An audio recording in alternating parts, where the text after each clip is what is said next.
Ó Mãe Santíssima, intercedei por nós para que possamos bem compreender os ensinamentos de vosso Divino Filho, nosso Senhor e Salvador Jesus Cristo, e as explicações dos pais da Igreja. Ó Virgem Imaculada, ofereço-vos este trabalho e peço que abençoais aqueles que o ouvirem, e que seja para a maior honra e glória de Deus. Amém. Senhor onipotente, purificai o meu coração e os meus lábios. Vós, que purificastes os lábios do profeta Isaías com carvão em brasa, e dignai-vos, por tal modo, purificar-me com a vossa misericórdia, para que possa dignamente anunciar o vosso santo Evangelho. Por Jesus Cristo nosso Senhor. Amém. Senhor, abençoai-me. Que o Senhor resida no meu coração e nos meus lábios, para que anuncie digna e convenientemente o seu Evangelho. Amém. Evangelho de Nosso Senhor Jesus Cristo segundo São Lucas. Discurso sobre a ruína de Jerusalém. Como alguns dissessem a respeito do templo, que era ornado de belas pedras e de ofertas votivas, ele disse: Contemplais essas coisas. Dias virão em que não ficará pedra sobre pedra que não seja demolida. Perguntaram-lhe então: Quando será isso, mestre? E qual o sinal de que essas coisas estarão para acontecer? Respondeu-lhes: Atenção para não serdes enganados, pois muitos virão em meu nome dizendo: Sou eu, e ainda, o tempo está próximo, não os sigais. Quando ouvirdes falar de guerras e subversões, não vos atemorizeis, pois é preciso que primeiro aconteça isso, mas não será logo o fim. Disse-lhes então: Levantar-se-á nação contra nação, e reino contra reino, e haverá grandes terremotos, e pestes e fomes em todos os lugares. Aparecerão fenômenos pavorosos e grandes sinais vindos do céu. Comentários dos Pais da Igreja. Eusébio. A história nos dá a conhecer a magnífica arquitetura do antigo templo. O que dele subsiste ainda hoje indica-nos o quanto era alentada a opulência daquela construção. Ora, como se seus discípulos admirassem o edifício, Nosso Senhor declara que não haverá de restar pedra sobre pedra. Como alguns dissessem a respeito do templo, que era ornado de belas pedras e de ofertas votivas, ele disse: Contemplai essas coisas. Dias virão em que não ficará pedra sobre pedra que não seja demolida. Era de justiça que o próprio templo viesse a sofrer todos os tipos de desolação, à conta da insolência daqueles que nele prestavam culto. São Beda. Porque nenhum cristão, admirado com a manutenção dos antigos ritos e sacrifícios, viesse a vacilar na fé, permitiu a providência divina que fosse o templo derribado. Santo Ambrósio. E resultou verdadeiro tudo quanto predisse Nosso Senhor sobre o que haveria de suceder ao templo, erguido como foi pelo esforço dos homens. Com efeito, tudo quanto é construído por mãos humanas ou perece com o andar do tempo, ou é posto abaixo à força, ou ainda consumido pelo fogo. De fato, há um outro templo, a saber, a sinagoga, cujo prédio foi soterrado com a emergência da igreja. Há, por fim, em cada um de nós, certo templo, que é desfeito quando falta-nos a fé e, principalmente, sempre que alguém invoca falsamente o nome de Jesus Cristo, violentando assim a própria consciência. São Cirilo. Não tendo ainda os discípulos advertido a força dessas palavras, creram que Nosso Senhor falava da consumação dos séculos. Por esse motivo, perguntavam quando todas essas coisas haveriam de suceder. Perguntaram-lhe então: Quando será isso, mestre? E qual o sinal de que essas coisas estarão para acontecer? Santo Ambrósio. No Evangelho de São Mateus, os discípulos interpelam com 3 perguntas: quando o templo haveria de ser destruído, quais os sinais da vinda do Senhor e quando acabar-se-ão os séculos. Interrogado, porém, Nosso Senhor acerca da destruição do templo e de que sinal haverá, responde apenas a esta última pergunta, silenciando quanto à primeira. Segue-se. Respondeu-lhes: atenção para não serdes enganados. Santo Atanásio. Porque o Senhor nos concedeu a graça de conhecermos certas verdades de ordem sobrenatural. Por exemplo, as leis da vida no paraíso, o poder contra os demônios, a adoção, o conhecimento do Pai e do Verbo, o dom do Espírito Santo. O demônio, nosso inimigo, acerca-nos de contínuo a esperar uma oportunidade para nos esbulhar da palavra plantada em nossa alma. Por conservar os preciosos dons e ensinamentos que nos foram legados, adverte-nos o Senhor a que não nos deixemos seduzir.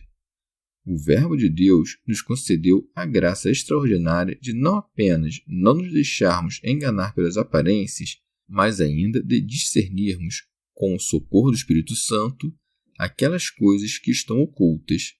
Sendo o inimigo o odioso inventor de todo mal, põe-se, por isso, a ocultar sua verdadeira natureza. Vela-se astuciosamente sob um nome que sabe ser querido por todos. Ele procede como aquelas pessoas que desejam ganhar a confiança das crianças na ausência dos pais, de quem simulam as aparências, aproveitando-se do fato de que as crianças muito desejavam o retorno de seus pais. É assim que o diabo, disfarçado de todas as heresias, pode dizer: sou o Cristo e a verdade está em mim. Pelo que segue: pois muitos virão em meu nome, dizendo: sou eu, e ainda, o tempo está próximo. São Cirilo. Antes que o Salvador torne do céu, está previsto que muitos hão de aparecer. Ora bem, com relação a estes, adverte-nos o Senhor para que os não sigamos. De fato, o Verbo unigênito, quando desceu ao mundo, fê-lo em segredo, para que pudesse carregar a cruz por nós. A segunda vinda, porém, não se dará assim, mas será antes terrível e visível a todos. Descerá na glória do Pai, assistido pelos anjos, para julgar o mundo com justiça. Por isso conclui: não os sigais. Tito Bostrense. Nosso Senhor não diz precisamente que hão de vir falsos cristos logo antes do fim do mundo, mas referia-se aos que já eram no tempo dos apóstolos. São Beda. Com efeito, houve muitos líderes, quando da iminente destruição de Jerusalém, que se chamavam a si mesmos de Cristo e diziam era chegado o tempo da liberdade. Também muitos hereges na Igreja de Jesus anunciaram a proximidade do dia do Senhor, mas o apóstolo os condena. Muitos anticristos também vieram em nome de Cristo. Destes, o primeiro foi Simão, o mago, que dizia de si: este homem é o poder de Deus que se chama grande. São Gregório. Nosso Senhor dá a conhecer as calamidades que hão de preceder o fim do mundo para que, quando vierem a ser, estejam já os homens preparados e assim não se conturbem em demasia. Causam menos estragos os golpes quando pressentimos com antecedência. Por isso diz: quando ouvirdes falar de guerras e subversões, não vos atemorizeis. As guerras hão de movê-las os inimigos. As sedições hão de promovê-las seus próprios concidadãos. Ora bem, é de razão que nosso Senhor se ponha a distinguir as dores que haveremos de sofrer nas mãos de nossos inimigos externos, das sevícias que hão de nos infligir nossos próprios irmãos, para que tenhamos bem assentado que haveremos de ser vítimas, a um só tempo, de conturbações e aflições externas e internas. Santo Ambrósio. Ninguém poderá atestar melhor essas divinas palavras do que nós mesmos, que haveremos de testemunhar o fim do mundo. Quantas guerras e rumores de guerras já não sofremos? São Gregório.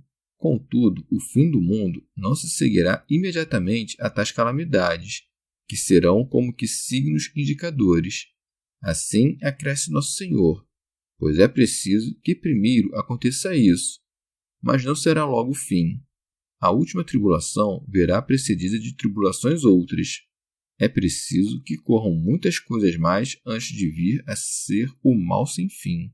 Depois disse-lhes: levantar-se-á nação contra nação e reino contra reino. É necessário que padeçamos males do céu, da terra, dos elementos e dos homens. Começa nosso Senhor por dar a conhecer os males que virão dos homens. Acrescenta: e haverá grandes terremotos. Eis a ira do alto. São João Crisóstomo. Os tremores de terra são, por vezes, efeito da cólera de Deus, como se deu, por exemplo, na crucificação do Salvador.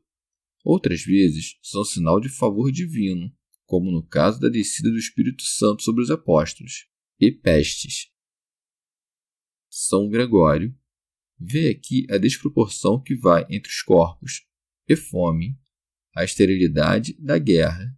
Aparecerão fenômenos pavorosos e grandes sinais vindos do céu, o desequilíbrio da atmosfera e as tempestades que ocorrem fora da marcha usual das estações, pois o que sucede numa ordem pré-fixada não pode ser tomado por signo.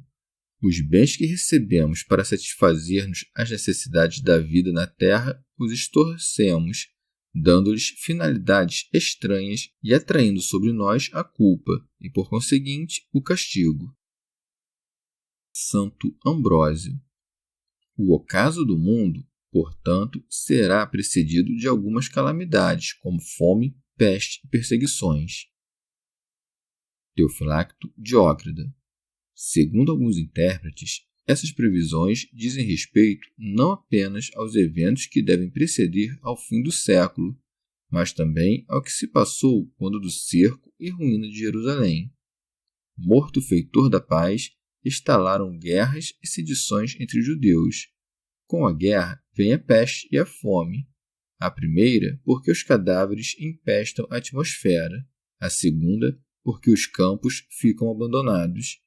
O historiador Joséfo relata a fome extrema que lhes sobreveio à conta da guerra.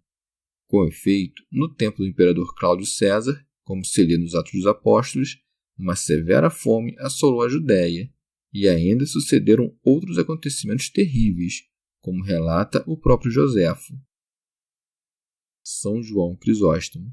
Diz ainda que Jerusalém não conhecerá seu fim, isto é, não será capturada, senão antes de muitas batalhas. São Beda. Com essas advertências, admoesta-os a que procedam sem temor e a que não deixem nem Jerusalém nem a Judéia. Pode-se ainda interpretar essas guerras entre nações e reinos e as pestes como as doutrinas pestilentas que se espalham como um câncer.